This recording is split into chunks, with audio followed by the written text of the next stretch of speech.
Hello everyone, welcome to my YouTube channel. In this video, we will study about stress and gas syndrome जिसको कहते हैं General Adaptation Syndrome. So without any delay, let's start the video. So stress क्या होता है? Stress एक तरीके का physiological या साइकोलॉजिकल स्टिमुलस होती है जो कि एक तरीके का मेंटल स्ट्रेस कॉज करती है, एक तरीके का मेंटल टेंशन कॉज करती है. ठीक है.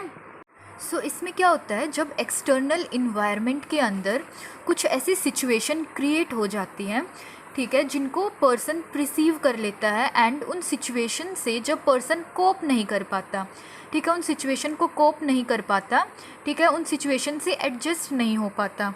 सो जिसकी वजह से क्या होता है, जो बॉडी का जो इक्विलिब्रियम होता है वो डिस्टर्ब हो जाता है. ठीक है, बॉडी की जो फंक्शनिंग होती है वो भी डिस्टर्ब हो जाती है. ठीक है, सभी की लाइफ में कुछ ऐसी सिचुएशन आती हैं, ठीक है, या ऐसी कुछ डिमांड आती है जिसको पर्सन फुलफ़िल नहीं हो कर पाता. सो जब बॉडी की डिमांड फुलफ़िल नहीं होती तो उसकी वजह से क्या होता है, स्ट्रेस अक्कर होता है एंड जो बॉडी का इक्विलिब्रियम है वो डिस्टर्ब हो जाता है. ठीक है, अडेप्ट नहीं कर पाता पर्सन प्रॉपरली. सो स्ट्रेस में फॉर एग्ज़ाम्पल कोई पर्सन है, पर्सन लॉस इज़ जॉब, ठीक है, पर्सन की जो जॉब है उसका लॉस हो गया तो उस वजह से क्या होगा, एक तरीके से स्ट्रेस होता है पर्सन को. ठीक है, एंड ये जो स्ट्रेस है it can also lead to mental illness. इस स्ट्रेस की वजह से पर्सन को मेंटल इलनेस भी हो सकती है. ठीक है, जिसकी वजह से जो पर्सन की जो बॉडी की जो फंक्शनिंग होती है ये डिस्टर्ब हो जाती है. किसी के घर पे अगर किसी की डेथ हो जाती है, ठीक है, या किसी का डाइवोर्स हो जाता है, कोई स्टूडेंट है वो एग्ज़ाम में फ़ेल हो जाता है, तो ये क्या होता है, ये भी तो स्ट्रेस कॉसिंग सिचुएशन होती है जिनको पर्सन प्रिसीव कर लेता है. ठीक है, एक्सटर्नल इन्वायरमेंट में ये प्रेजेंट होती है जिनको पर्सन प्रिसीव कर लेता है एंड इसकी वजह से क्या होता है, फिजियोलॉजिकल एंड जो साइकोलॉजिकल फंक्शनिंग होती है पर्सन की वो अफेक्ट हो जाती है. सो हम कह सकते हैं कि stress a circumstance that disturb or is likely to disturbs normal physiological और psychological functioning of a person. Stress एक ऐसा सर्कमस्टेंस होता है, एक ऐसी सिचुएशन होती है जिसकी वजह से एक डिस्टर्बेंस कॉज होती है. ठीक है, एंड ये फिजियोलॉजिकल एंड जो साइकोलॉजिकल फंक्शनिंग होती है पर्सन की उसको अफेक्ट कर देता है. So hence Selye's believe stress can be. So जो हेंस सेलीज है, एक साइंटिस्ट है, ये बिलीव करते हैं कि जो स्ट्रेस है it can be of two type. First it can be pleasant and second type it can be unpleasant. So जो प्लीजेंट है इसको कहेंगे यू स्ट्रेस एंड जो अनप्लीजेंट है उसको कहेंगे डिस्ट्रेस.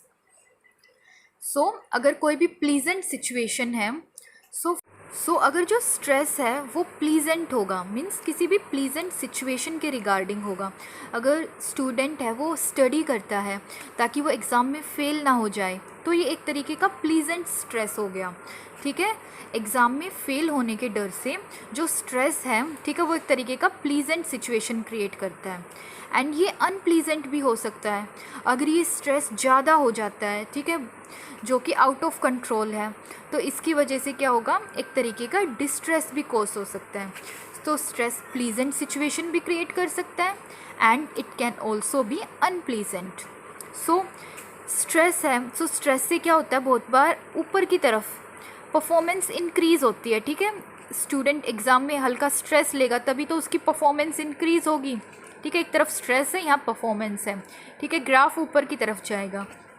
अगर क्या होगा, अगर जो स्ट्रेस है वो ज़्यादा हो गया है तो ये ऊपर की तरफ जो जा रहा था ये ग्राफ ये नीचे की तरफ आ जाएगा एक तरीके से. ठीक है, परफॉर्मेंस डिक्रीज़ होगी ज़्यादा स्ट्रेस लेने की वजह से. सो हेंस सेली developed a model of stress. Hence सेली है जो उसने एक स्ट्रेस का मॉडल डेवलप किया है. सो जो मॉडल है स्ट्रेस का वो किसने डेवलप किया है, हेंस सेली ने. Next we will study about one syndrome जो कि रिलेटेड होता है स्ट्रेस से एंड उसके अंदर मेनली 3 फेज़ होते हैं. सो जनरल एडेप्टेशन सिंड्रोम, ठीक है, इसको हम गैस सिंड्रोम के नाम से भी कहते हैं, GAS, गैस सिंड्रोम, जिसके अंदर 3 फेज़ आते हैं। First one stage of alarm reaction, second stage होती है stage of resistance, and third one is stage of exhaustion. So first stage के अंदर जो कि है स्टेज ऑफ अलार्म स्टेज या अलार्म रिएक्शन, सो इसमें जो पर्सन है कभी भी स्ट्रेस आता है किसी भी सिचुएशन की वजह से, ठीक है, किसी भी वजह से हो सकता है स्ट्रेस, एक्सटर्नल इन्वायरमेंट में कुछ भी ऐसी सिचुएशन आ जाए, कुछ भी ऐसे सर्कमस्टेंस आ जाए जिस वजह से स्ट्रेस आएगा, तो सबसे पहले क्या होता है, फर्स्ट स्टेज जो आएगी वो होगी stage of alarm reaction. So इसमें जो पर्सन होगा इमीडिएट रिस्पॉन्स शो करता है, ठीक है, fight and flight response show करता है। जो सिंपैथेटिक नर्वस सिस्टम होता है पर्सन का वो एक्टिवेट हो जाता है, जिस वजह से फाइट और फ्लाइट रिस्पॉन्स देखने को मिलता है, इमीडिएट रिस्पॉन्स शो करता है। इसमें क्या होगा, जो हार्ट रेट होगा पर्सन का वो इंक्रीज़ हो जाएगा, ठीक है, एंड जो BP होगा वो इंक्रीज़ हो जाएगा। सो सेकेंड स्टेज होगी stage of resistance. So alarm stage के बाद क्या होता है, थोड़ा रेजिस्टेंस आता है, ठीक है, एडेप्टेशन डेवलप कर लेता है जो पर्सन होता है, एडेप्टेशन अचीव हो जाती है, ठीक है, जो फाइट और फ्लाइट रिस्पॉन्स था वो कम होने लग जाता है, ठीक है, BP नॉर्मल की तरफ आने लग जाता है, एंड जो हार्ट रेट है वो भी नॉर्मल की तरफ आने लग जाती है, ठीक है, एडेप्टेशन डेवलप हो जाती है, रेजिस्टेंस डेवलप होने लग जाता है स्ट्रेस से। So third and last stage is stage of exhaustion. So stage of exhaustion है, इसमें क्या होता है, सो बहुत बार जो पर्सन है वो सिचुएशन से अडेप्ट नहीं कर पाते, ठीक है, रेजिस्टेंस नहीं शो कर पाते, स्ट्रेस का लेवल इतना ज़्यादा हो जाता है कि रेजिस्टेंस डेवलप हो ही नहीं पाता, बहुत ज़्यादा स्ट्रेस ले लेता है पर्सन, ठीक है, अडेप्टेशन नहीं हो पाता डेवलप। तो क्या होता है, जो एक्वायर किया था अडेप्टेशन रेजिस्टेंस स्टेज में वो डिक्रीज़ होने लग जाता है एक्सोशन में आकर, अगर स्ट्रेस दोबारा से बढ़ जाता है तो, ठीक है, and may be loss, person की जो फंक्शनिंग है वो भी बहुत ज़्यादा अफेक्ट हो जाती है इस वजह से, ठीक है, एक्सोशन वाली स्टेज में। और बहुत बार तो ऐसी कंडीशन होती है कि जो पर्सन है वो डेथ वाली सिचुएशन में भी पहुंच जाता है, इतना ज़्यादा स्ट्रेस होता है, ठीक है, एडेप्टेशन जो एक्वायर की थी पहली वाली स्टेज में वो डिक्रीज़ होने लग जाती है, and it may also lead to loss.